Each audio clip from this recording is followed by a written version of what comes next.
Dalam nama Bapa dan Putra dan Roh Kudus, amin. Bu Bapak, saudara terkasih, kaum muda adik-adik, salam berkat, penuh semangat, berkah dalam. Kembali kita berjumpa dalam renungan harian hari ini Kamis 5 Januari 2023. Kita akan mengambil dari Injil Yohanes bab 1 ayat 43 sampai 51. Sekali peristiwa Yesus memutuskan untuk pergi ke Galilea, ia bertemu dengan Filipus dan berkata kepadanya, "Ikutlah aku." Filipus itu berasal dari Betsaida, kota Andreas dan Petrus. Lalu Filipus bertemu dengan Natanael dan berkata kepadanya, "Kami telah menemukan Dia yang disebut oleh Musa dalam kitab Taurat dan oleh para nabi, yaitu Yesus anak Yusuf dari Nazaret." Kata Natanael kepadanya, "Mungkinkah sesuatu yang baik datang dari Nazaret?" Kata Filipus kepadanya, "Mari dan lihatlah." Melihat Natanael datang kepadanya, Yesus berkata tentang dia, "Lihat, inilah seorang Israel sejati, tidak ada kepalsuan di dalamnya."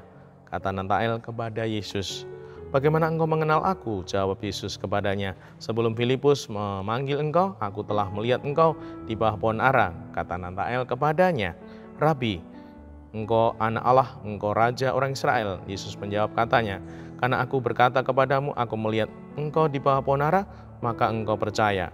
Engkau akan melihat hal-hal yang lebih besar daripada itu." Lalu kata Yesus kepadanya, "Aku berkata kepadamu, sesungguhnya engkau akan melihat langit terbuka dan malaikat-malaikat Allah turun naik kepada Anak Manusia." Demikianlah Injil Tuhan, terpujilah Kristus. Ibu, Bapak, saudara terkasih, saya mengajak untuk merenungkan dua kata ini yang istimewa ini.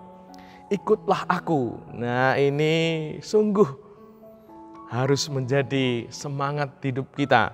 Mulai dalam keluarga kita, bapak, ibu mengajak anaknya, "Ikutlah aku, ayo berdoa, ikutlah aku ke gereja, ikutlah aku ke lingkungan, ikutlah aku ziarah," dan lain sebagainya. Supaya anak bertumbuh imannya, mengalami Tuhan dengan semakin baik, harus diajak, diundang, diberi kesempatan untuk mengalami secara pribadi.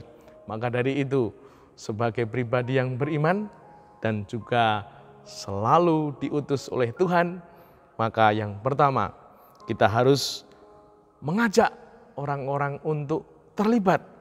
Maka kalau semakin banyak orang yang terlibat di lingkungan, di wilayah, di gereja, paroki kita, ini baik. Semakin banyak orang terlihat, semakin banyak orang yang nampak, dan semoga nanti berdampak, nanti berbuah berlipat. Nah, yang kedua, berikan cerita-cerita yang baik untuk anak kita tentang gereja, tentang paroki kita, agar mereka sungguh-sungguh mengalami. Dan semoga kesaksian iman yang baik akan membuat mereka ingin hadir, terlibat secara pribadi, dan semoga ini sungguh-sungguh menjadi kesaksian yang baik.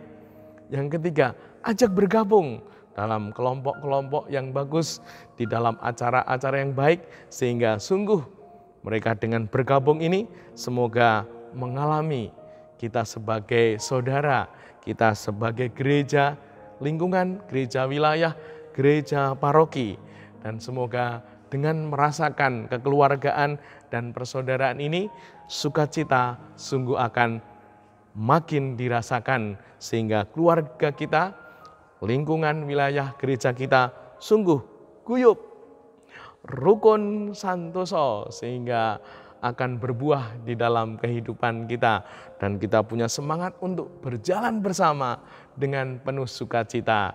Dan semoga ini berkenan di hadirat Tuhan, dan hidup kita makin mengalami sukacita itu, makin bahagia sebagai umat beriman.